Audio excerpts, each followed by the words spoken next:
Welcome to the premiere episode of ArtScene, a monthly web TV series focused on the creative community of the Hudson Valley. I'm your host, Chronogram editor Brian Mahoney. The series is produced by filmmaker Steven Blattweiss.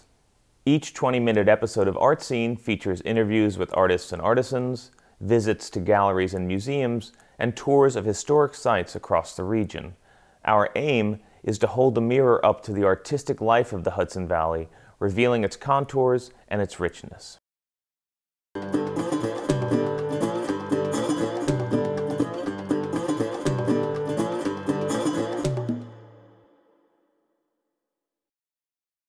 We visit the Kingston studio of ceramicist Robert Hessler, getting a behind-the-scenes look at him at work, discussing the philosophical melding of his unique glazes and his signature-shaped vessels.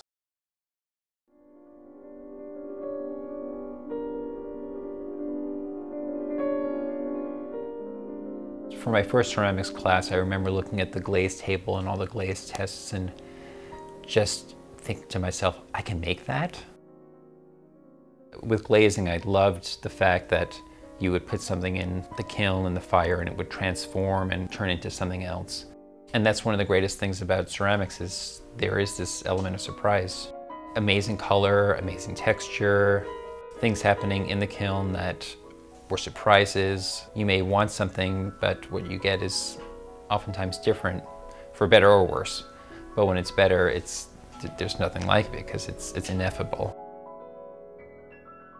Making color with glaze, it's very different than making color with pigments and paints because pigments are as they look when they're applied to canvas, whereas making color from glaze, you're making color from chemistry. So you have all these raw materials that will create other colors once they're fired into a glaze, but raw, they just look like gray or like a light pinkish color. They represent nowhere near what they would look at the end of the firing.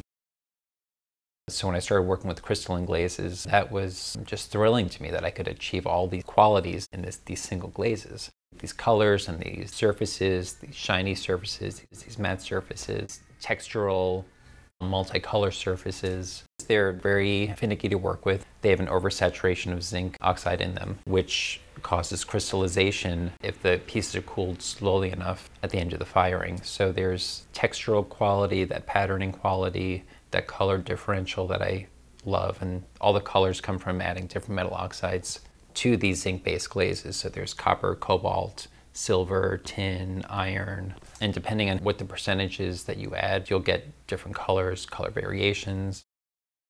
The glazes run quite a bit, so on most glazes I'll apply numerous glazes down the pot and let one glaze melt into another. So one color melting into another creates all these other color gradations on the same piece. It's a bit of a challenge because you're always envisioning certain results and striving for certain results without actually seeing them, which is one of the joys of glaze work because there's this element for things to happen that you can't entirely control, which is what I love about them.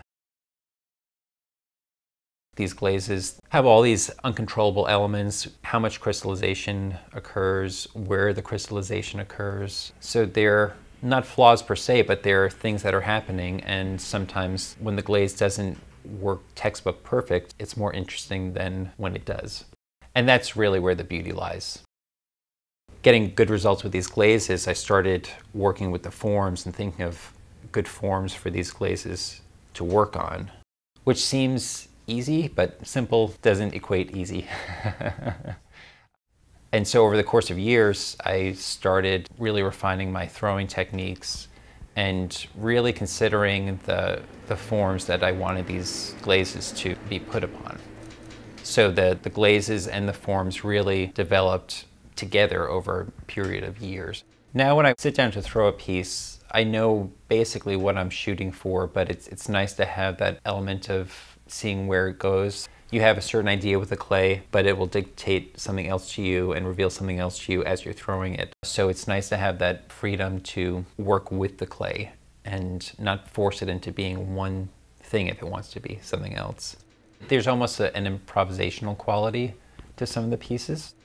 You know, I love form, and the narrower the opening, the more defined the form is. And also I like the technical challenge of seeing how far I can push the clay and work with it. So that would create very narrow bases with rounded forms with very narrow openings that are really tall and elongated. There's just a real joy and challenge of pushing the clay as far as it can go and just seeing what it can do and how it can express itself.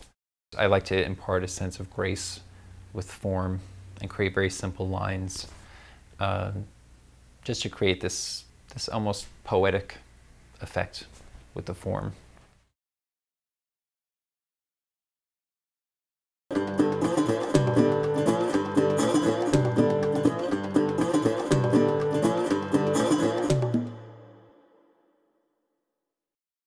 Photographer Carolyn Marks Blackwood documents the natural world from her perch high above the Hudson River in Rhinecliff.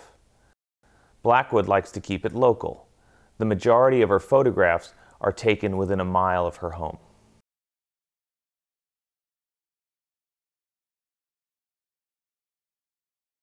People ask me all the time if my photos are real or if I do a lot of Photoshop on them. I do some cropping. I mean, when I do a sky, people say, I don't see skies like that. Well, it's true. They don't see skies like that. But there is a little corner somewhere where there is something beautiful going on. And that's what I find. I don't know very many photographers that don't add a little contrast or something like that. Or if something's a little blurry, maybe they'll sharpen it a little bit. But I don't do very much. I really don't know how to do very much in Photoshop.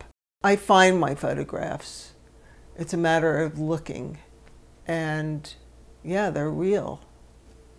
Actually, everything that I photograph is there for everybody, except for the Arctic. I'm not going to the ends of the earth.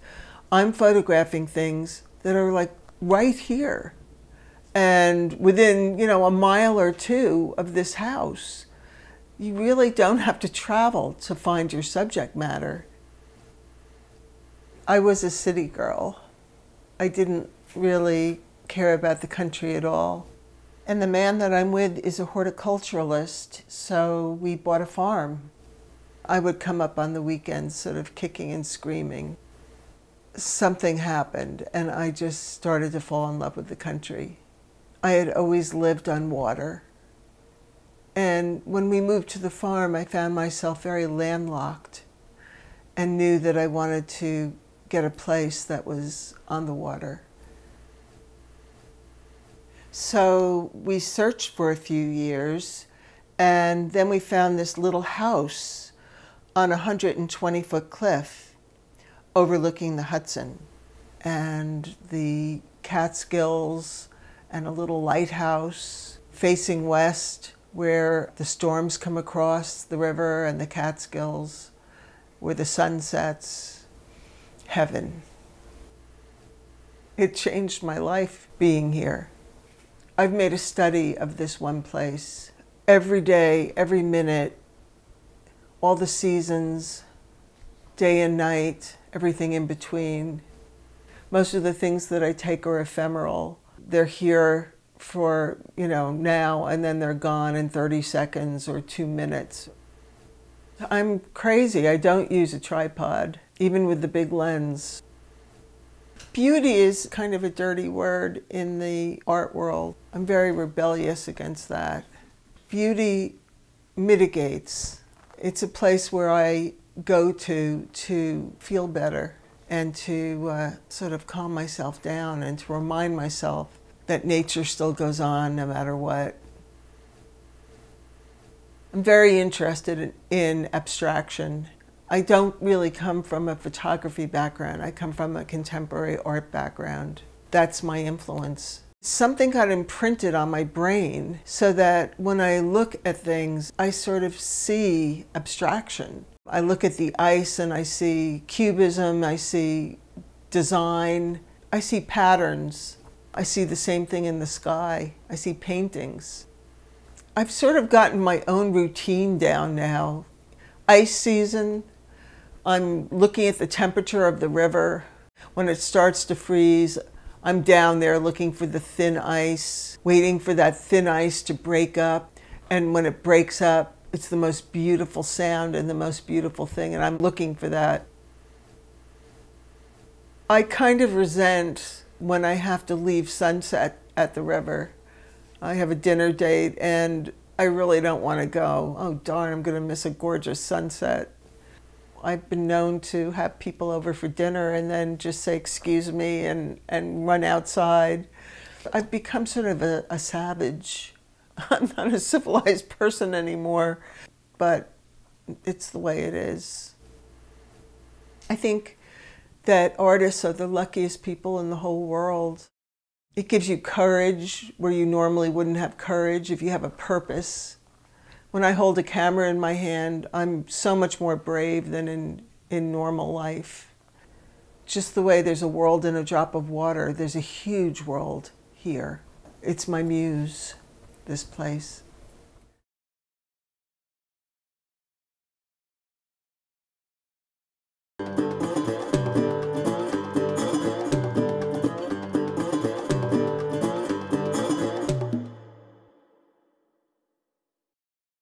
Sculptor Zev Wiele Newman has spent decades creating interactive, whimsical pieces like Love Knot, identical love seat sculptures linking the towns of Woodstock and Saugerties. We follow the piece from inception to installation.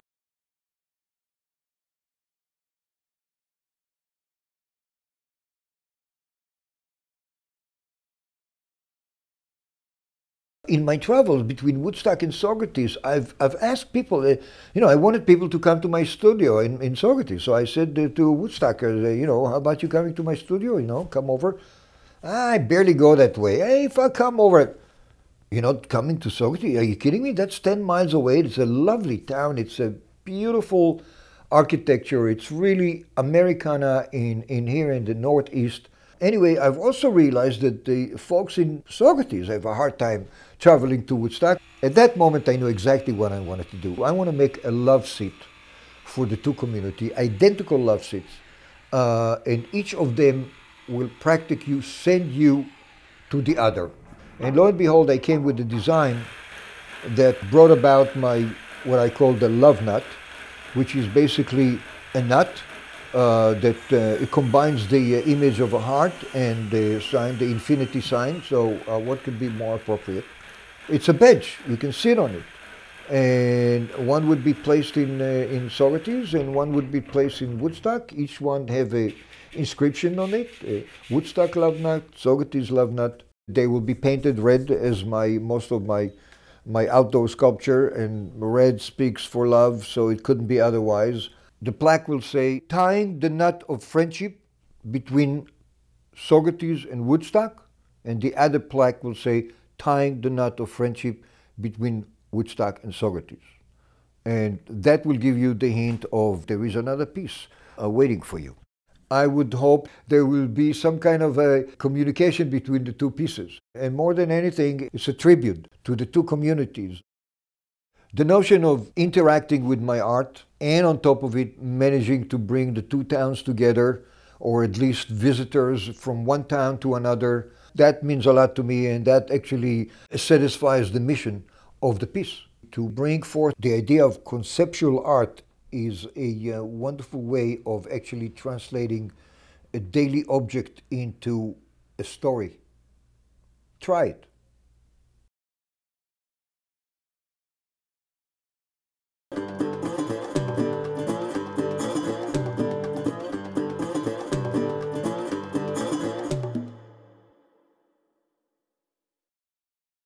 Beacon is arguably the most artistic town in the region if you measure artistic by the number of galleries per block. On second Saturdays, hundreds, sometimes thousands of people convene on Main Street, traveling gallery to gallery, a movable feast of the city's artistic community. We visit two relatively new galleries, Marion Royal and Catalyst. Second Saturday for us isn't so much about selling, it's about having a party. For us, it's a party around art, and it's a party in the midst of the installation. And It's about dancing and talking and laughing and visiting with everybody and inviting people in and making them feel welcome. You know, nobody's an outsider. Well, we decided to do something different with this gallery called Directed Migrating Installations. It's directed by us, but the whole gallery becomes an installation, whether it's political, social, personal, whatever that interpretation is. Things move around. These walls, everything moves in here. It's fun because it changes the whole look and the feel. And we're artists, so, you know, we'd seen a lot of galleries that show in a traditional way. And we thought we wanted to do something in an artistic way. And so we decided to make the gallery an art palette. And that's the whole directed migrating installation thing. Directed because it's directed by Barbara and I. Migrating because things move in and out all the time. They sell. We ask artists to bring something else in. We like it and it's fun. And it's creative for us in the gallery as well as creating our own art. The installation part comes from the fact that it's conceptual. It becomes a conceptual installation opposed to a group show or a theme, you know, along those lines. It's exciting when the new people kind of come and they hear a little buzz about Beacon, and there's a big expectation of the galleries and the art and the scene. And also for the locals, really, who are our backbone of the gallery. They are the ones that support us, encourage us. And it's nice because really that is our audience. We can't have them bored. The decision to open the gallery came about after living here for 7 years, being an artist, looking for places to show, sometimes taking matters into our own hands. And I met a lot of artists who were looking for places to show, places to connect to people, places to sell their work. We're in a really good location. So people come up from the city, they come up from DIA, they walk down the street and they see our space. I think Beacon has become a really, really great place for art and culture in the Hudson Valley. I'm also on the board of the Beacon Arts Community Association, and we have seen so much growth and so many visits to our website as well, which means a lot of people are seeing what's happening. I meet dozens of new people every second Saturday. A lot of people I know, but so many people that I don't know who are coming from different cities to see what's going on here. There's a lot more music, there's a lot more restaurants and cafes, and there's a lot more art. Galleries have opened and closed over the years. You know, some times are better than others for things to open, but people want to see it, and that's why they're here. It's the foundation, that's what I feel. I love looking down the street, seeing people walking around, going in and out of places, and they come and they say, something's happening here, isn't it? I say, yeah, something has definitely been happening here. And they pick up on each other's energy, and they want to be a part of it.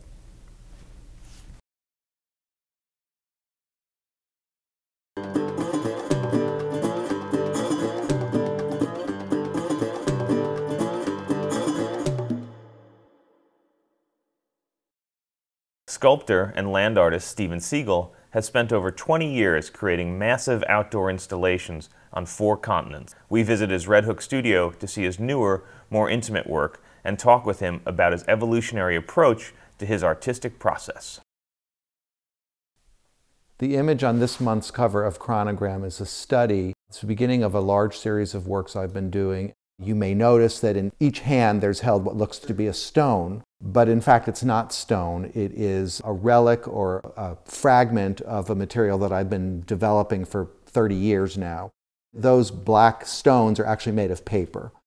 The series has gone on in a lot of different directions since that point. The most unusual thing about the work that I'm doing now, at least for me, is that there are human hands, literally, in the picture in the form of these gloves. The series is only maybe 8-9 months old. I can't even tell you exactly what they mean, but they are a step out of and beyond what I've been doing for a long time.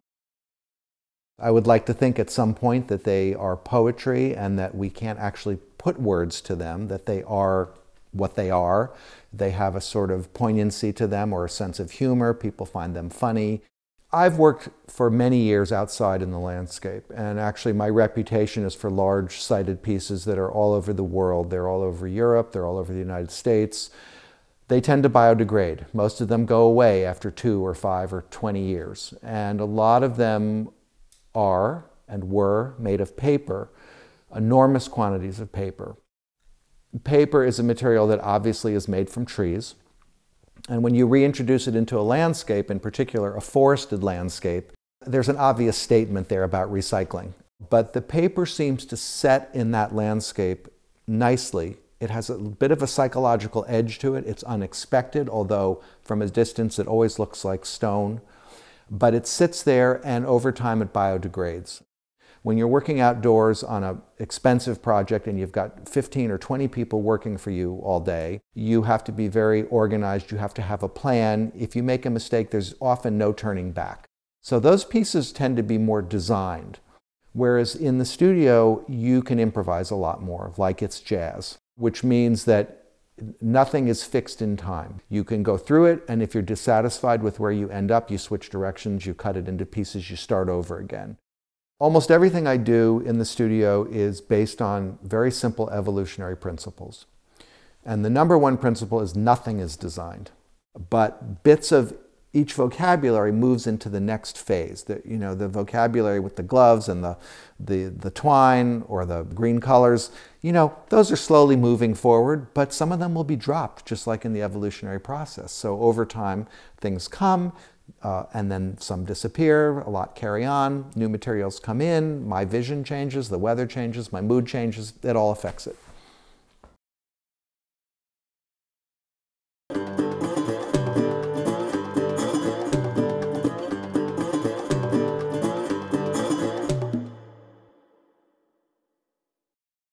Staats Fasoldt has been a member and instructor at the venerable Woodstock Art School for over 30 years. Fasoldt demonstrates his watercolor technique, showing the process of making a watercolor painting from start to finish. My name's Stathis Fossal. I'm an instructor of watercolor painting at the Woodstock School of Art, where we're sitting in Studio 2. Beautiful Northlight studio. I've been here 30 years teaching painting and drawing. Many of you probably know that this was the New York version of the WPA. That's how these buildings were built. And Eleanor Roosevelt, it was one of her pet projects. She was here, she laid the cornerstone. We're sitting on 53 acres of woodland besides the school, and have a wide range of subjects here, printmaking and sculpture and all types of painting and drawing, and of course terrific watercolor painting. So I'm going to do a watercolor painting for you today. We're going to start in a wet and wet method, starting just with pure water on both sides of the paper. This is actually a watercolor brush, even though it looks like a house painter's brush. And when you wet this paper, you have this tremendous ability for diffusion. So I'm starting with a kind of a abstracted underpainting. And once I get some paint on there, I like to move it around, like the fun part of it. So now I'm going to mix up two different kinds of gray. I'm mixing it up in a bowl because I'll need a lot of it. So we're going to start with this one.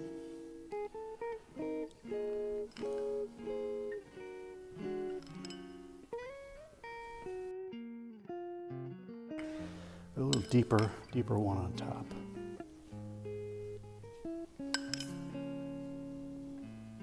I'm going to mix a different neutral on the bottom, a little warmer. This time it's with burnt sienna and cobalt blue, just to have two different kinds. So it's two stripes like a flag now. So you got quite a bit of malleability to this stuff. I don't want to overdo it, but it's nice if you have just like one molecular layer of water. So this paper does some different things as it is first very, very wet. It's ultimately diffusible, and you don't get any hard edges at all. And this will be the ghost of things that'll come later. I'm not going to try to do anything too specific, but I am going to put general markers. And you're taking a chance with this, because I can't have a really definitive idea in mind on how this is going to go, because it's going to go the way I want it to go, plus its own way too. I have to give it some leeway to do what it wants to do. These are basically buildings in the distance. We have a dry paper now, so a lot has to do with hard edges and soft edges. And we use clear water to soften.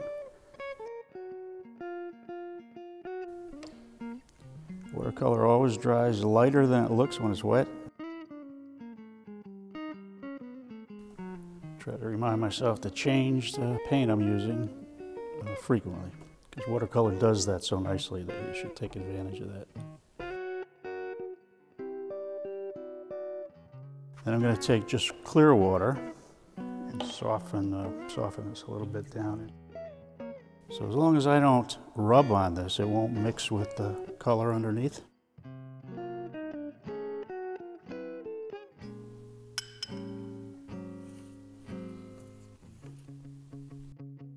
I'm taking a chance. It's like going for a home run or something there. In our painting business, synthetic brushes have become pretty prevalent because of the inexpensiveness of the cost and the fact that they're really good, pretty good tools. They don't hold as much moisture as a natural hair brush, like a sable or a squirrel hold a lot more moisture, and they release it evenly. So up to now, synthetic brushes haven't been able to do that, but these are a new formulation, and they do a pretty good job of mimicking what the natural hair brushes do, which is kind of interesting. And they're much, as I said, much less expensive. I'm not sure, but looks pretty good to me at the moment. Something like this, again, will need to be dried and looked at and thought about, really. And then I'll know if it's done or not, or if it needs more work. I like it.